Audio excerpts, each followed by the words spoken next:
Assalomu alaykum aziz yurtdoshlar, hurmatli ijtimoiy tarmoq kuzatuvchilari. Mana qonun faqat qog'ozdan kanal muallifi Glover Qudratli Qurbonov yana sizlar bilan birgalikda. Azizlar, hozir Navoiy viloyati Ichki ishlar boshqarmasi yo'l harakati xavfsizligi binosida yo'l patrul xizmati xodimi matbuot kotibi bilan birlikda suhbatimiz, savol-javobimiz bor edi. Ma'lumotingizni tashlasangiz. Avvalambor assalomu alaykum. Navoiy viloyati Ichki ishlar boshqarmasi jamoat xavfsizligi xizmati yo'l harakati xavfsizligi boshqarmasi axborot guruhi katta mutaxassisi mayor Yakubov Farruh Sayidovich. Xush kelibsizlar. Men ijtimoiy tarmoqlarda qonun faqat qog'ozdan kanal muallifi Glover Qudratli Qurbonov. Xush kelibsiz. Sizga beradigan savollarimiz asosan mana bu yurtimizda harakat xavfsizligi bo'yicha mashinalar ko'payib ketgan, avariyalar, boshqalar oldini olish maqsadida bo'lyapti. Ijtimoiy tarmoqda har xil haq-huquqlaringiz bilinadigan videolar tarqalyapti. Natijada haydovchilar yo'l patrul xodimlari bilan tushunmovchilik kelib nizo chiqyapti. Shu nimada savol bermoqchi edim. Asmotil ko'zdan kechirish, dasmotil tintuv. Shu ikkalasiga qisqacha ma'lumot bersangiz, qonunchilik tomonidan qanday amalga oshiriladi? Avvalambor ko'pchilikni qiziqtirgan savol bilan murojaat qilganingiz uchun rahmat sizga. Afsuski, odatda juda ko'pchilik haydovchilar, fuqarolarimiz ko'zdan kechirish bilan tintuvni chalkashtirib yuborishadi. Hozir qisqacha ushbu mavzu bo'yicha to'xtalib o'taman. Xo'sh, ko'zdan kechirish bu oddiy qilib aytganda transport vositasini to'xtatgandan so'ng haydovchi hamda o'sha xolis ishtirokida transport vositasini tashqi ko'zdan kechiriladi. Tashqi tomondan. Aynan bu tashqi tomondan ko'zdan kechirish deganda, masalan, o'sha kapotidan boshqa, masalan, kapoti va bagaji, yukxonasi va ichini titkilamagan holda ko'zdan kechirish deyiladi. Ana endi tintuv bu sudning ajrimi va prokurorning bergan sanksiyasiga asosan tergovchi ishtirokida bu majburiy amalga oshiriladi va amalga oshirish tartibi O'zbekiston Respublikasi, demak, Jinoyat protsessual kodeksi talablari asosida olib boriladi. Bunda tintuv boshlangandan oxirigacha, demak, video tasvirga olish jarayoni bo'ladi va xolislar jalb qilinadi va mazkur jarayon boshlanishidan oldin, demak, haydovchiga o'sha sanksiya o'qib eshittiriladi va jarayon davom ettiriladi va yakunida holat bo'yicha bayonnoma bo'ladi va bayonnomada o'sha holat bo'yicha qanaqa aniqlangan, masalan, taqiqlangan moddalar yoki boshqa noqonuniy ashyolar vositalar bo'layotgan bo'lsa, bu bayonnomada aks ettiriladi. Bundan ko'zlangan asosiy maqsad nima? Mazkur transport vositasida jinoyat sodir etilganligi yoki shu transport vositasi jinoyat quroli sifatida ishtirok etyaptimi?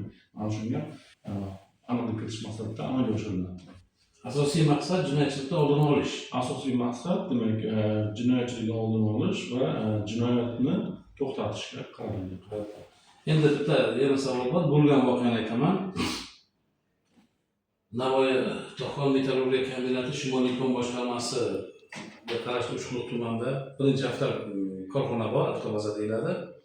Shundan yo'l varaqasini olib, putyovkasini olib yo'lga chiqib, o'sha avtokorxonadan 8 kilometrlar uzoqlashganda o'sha korxona ma'muriyati tomonidan, endi korxona ma'muriyati degani shu Shimoliy kon boshqarmasiga qarashli tashkilot, avtobaza bo'lmasa ham охранasi bor, boshqasi bor.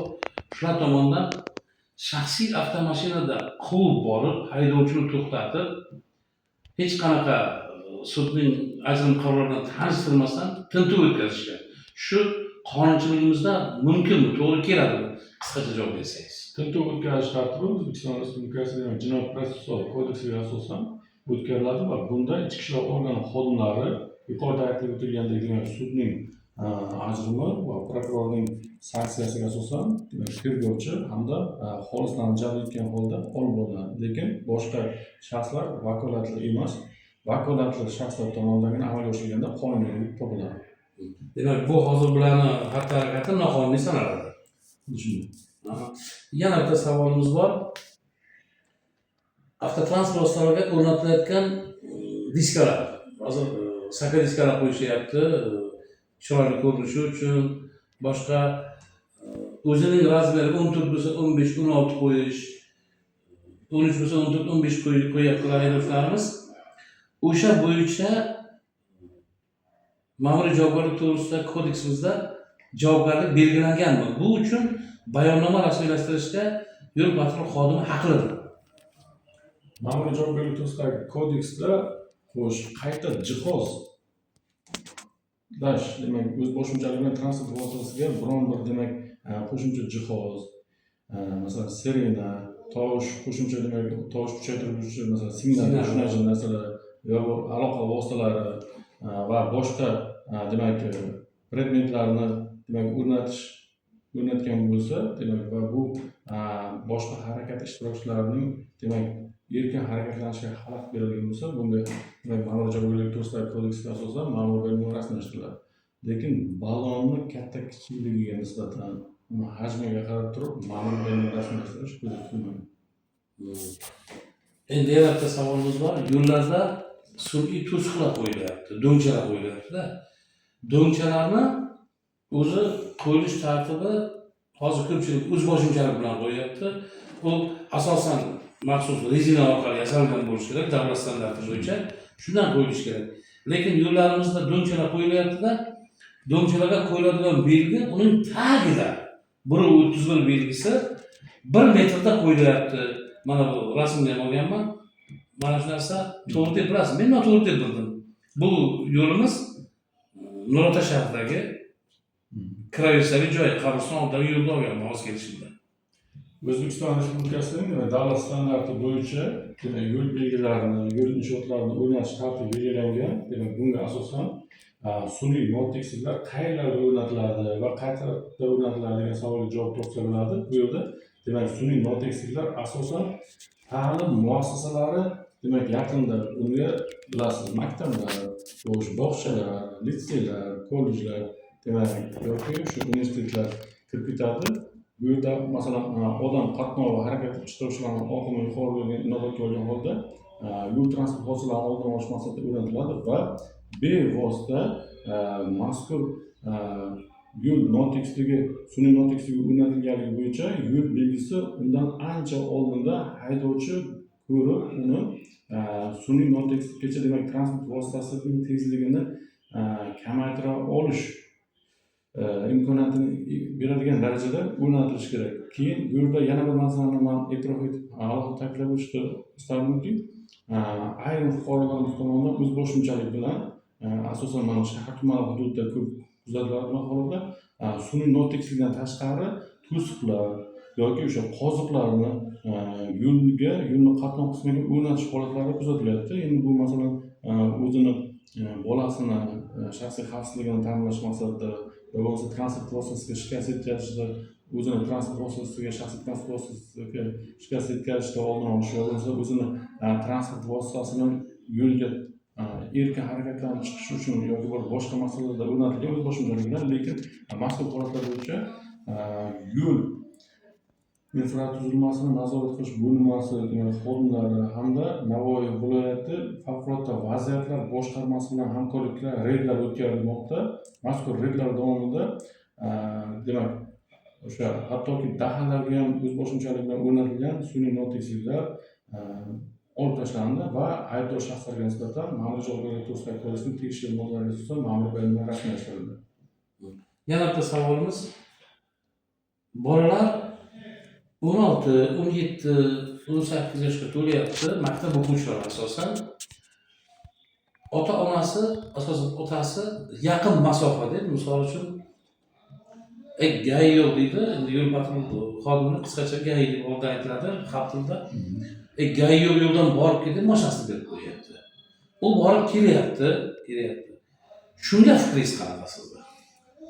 Albatta bunga qarshiman, chunki qonunchilikka asosan 18 yoshga to'lgandan so'ng, demak, tegishli kategoriyadagi, masalan, B toifadagi haydovchilik guvohnomasini olgandan so'ng yengil transport vositalarini boshqarish huquqi beriladi.